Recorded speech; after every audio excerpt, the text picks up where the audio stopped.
वो आरंभ अब होता है आपके समास का। तो भाई समास के कुल कितने भेद होते हैं? तो समास को हम अगर कुल भेद की बात करें तो 6 प्रकार के आपके समास होते हैं। लेकिन अगर पूछा जाए मूलतः मुख्य रूप से आपके समास के कितने भेद हैं, या मुख्यतः बिना कि पदों के आधार पर, सबसे पहले हम पदों का आधार पर समास का विभाजन करते हैं। ठीक है, समास का विभाजन कैसे करते हैं? तो कहेंगे पदों के आधार पर समास, पदों के आधार पर, पदों के विभाजन के आधार पर, आधार पर समास के कितने? तो कहेंगे 4 भेद होते हैं। समास के 4 भेद होते हैं। अब ये पद क्या है फिर से देखो, 4 भेद होते हैं। अभी इसको क्लियर करके मैं आपको बताती हूँ। देखो भाई, पद मैंने आपको बताया भाई 2 पद हैं मुख्य रूप से। कितने पद हैं? 2 पद हैं, एक पूर्व पद और एक उत्तर पद। तो इसमें पहला पद आपका क्या है? तो लिखेंगे पहला होता है आपका पूर्व पद, है ना?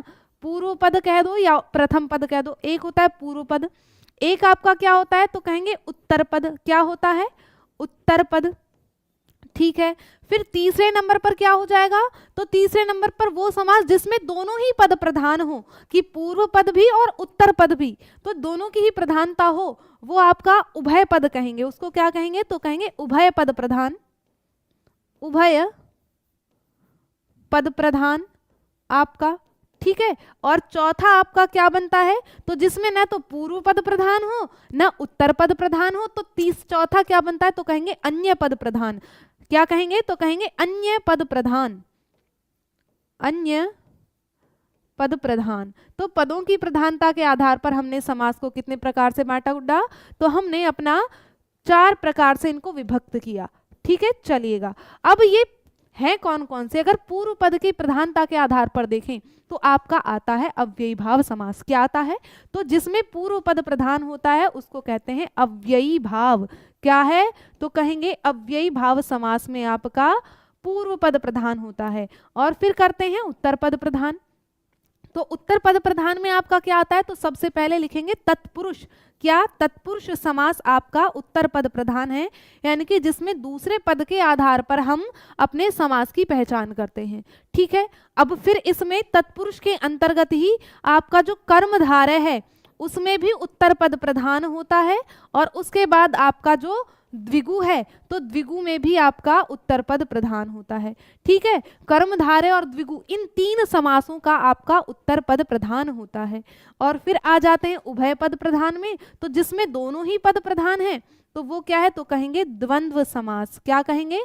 तो कहेंगे द्वंद्व समास में आपके दोनों पद प्रधान होते हैं। और अन्य पद प्रधान हम जानते ही हैं कि बहुव्रीहि समास। क्या? तो कहेंगे बहुव्रीहि समास आपका अन्य पद प्रधान है। बहुव्रीहि समास आपका क्या है? तो कहेंगे आपका अन्य पद प्रधान हो जाता है। तो कुल कितने हो गए? वैसे तो पदों की प्रधानता के आधार पर हमने देखा 4, और वैसे गिने तो कुल कितने हैं आपके? 6 हैं। 1 2 3 4 5 6। तो अगर कहें कि कुल समासों की संख्या कितनी है, प्रश्न 2 प्रकार से बनेगा। अगर पूछा जाए कि हिंदी में समासों की कुल संख्या कितनी है, तो कुल संख्या आप बताओगे कितनी? कहेंगे 6। समास के कुल कितने भेद हैं? तो हम कहेंगे समास के कुल 6 भेद होते हैं। नोट करके लिख लीजिएगा। समास के कुल 6 भेद होते हैं। और अगर पूछा जाए कि मुख्य रूप से या पदों की प्रधानता के आधार पर समास के कितने भेद हैं, तो हम 4 बताएंगे। ये जो तत्पुरुष है, तत्पुरुष का भेद ही कर्मधारय माना जाता है, और कर्मधारय का भेद क्या होता है? द्विगु। तो ये एक दूसरे के भेद उपभेद है, इस वजह से इनको पद की प्रधानता के आधार पर हम 4 मानते हैं। और वैसे कुल संख्या की अगर बात पूछी जाए कि समास की कुल संख्या कितनी है, तो हम 6 बताएंगे। संख्या में कितने? 6। और पद की प्रधानता के आधार पर आपके समास कितने होते हैं? तो 4। तत्पुरुष का भेद कर्मधारय, और कर्मधारय का भेद होता है आपका द्विगु। ठीक है, कर्मधारय का भेद क्या होता है? तो कहेंगे द्विगु आपका होता है। ठीक है, चलिएगा। इतना हो गया क्लियर? स्क्रीनशॉट लेना है लीजिएगा, फिर मैं आगे बढ़ती हूँ, आपको समझाती हूँ भाई।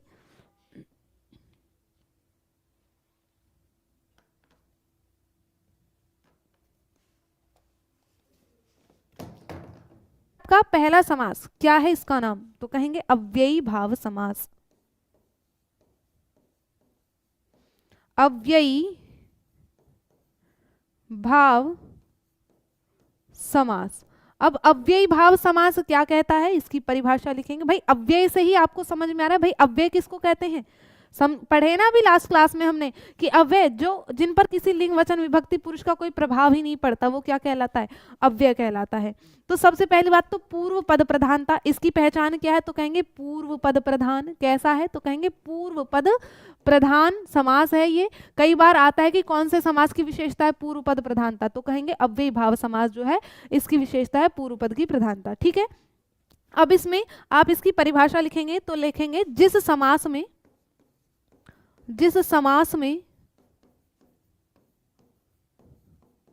पूर्व पद प्रधान हो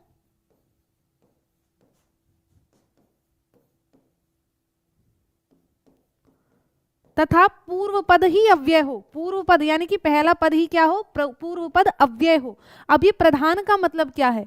अव्यय हो। तो देखो प्रधान का मतलब कोई गांव का प्रधान की बात नहीं करी जा रही है। प्रधान के मतलब की बात है कि मुख्य है ना, जिसके द्वारा हम समास की पहचान करेंगे। जिस प्रधान पद वो है कि जिस पद के आधार पर हम समास की पहचान करेंगे वही प्रधान पद है। तो जैसे अव्ययी भाव समास की अगर हम पहचान करेंगे तो हम किस आधार पर करेंगे कि पूर्व पद अव्यय हो, उपसर्ग हो, तो ये आपका अव्ययी भाव समास है ना। ये क्या है? ये आपका अव्ययी भाव समास है। तो कहेंगे जिस पद में पूर्व पद की अव्यय हो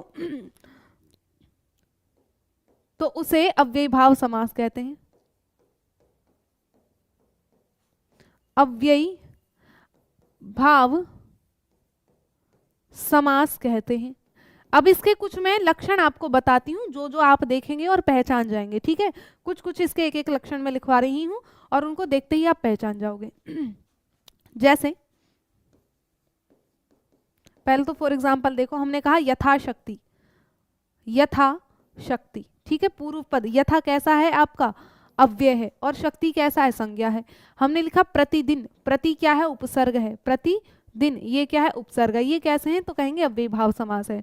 तो ये तो उपसर्ग है, तो आप जानते हैं उपसर्ग अव्यय ही होते हैं। हाँ जी, उपसर्ग अव्यय ही होते हैं। तो सभी उपसर्ग क्या है? अव्यय रहेंगे। तो उपसर्ग आपके संस्कृत के भी होते हैं, हमने पढ़े हैं, हिंदी के भी होते हैं आपके, और अदर उर्दू फारसी के भी आपके अव्यय होते हैं। तो सभी अव्यय जिसमें आ जाए वो अव्ययी भाव समास में हो जाता है, जो भी उपसर्ग होंगे।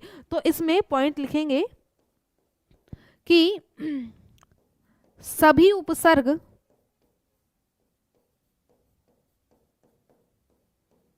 अव्यय होते हैं।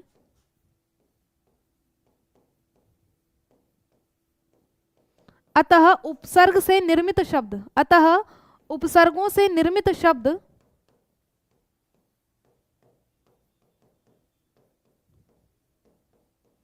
अव्ययी भाव समास का उदाहरण कहलाएगा। अव्ययी भाव समास होता है ना। उपसर्गों से निर्मित शब्द जो है वो क्या है? तो कहेंगे अव्ययी भाव समास होता है।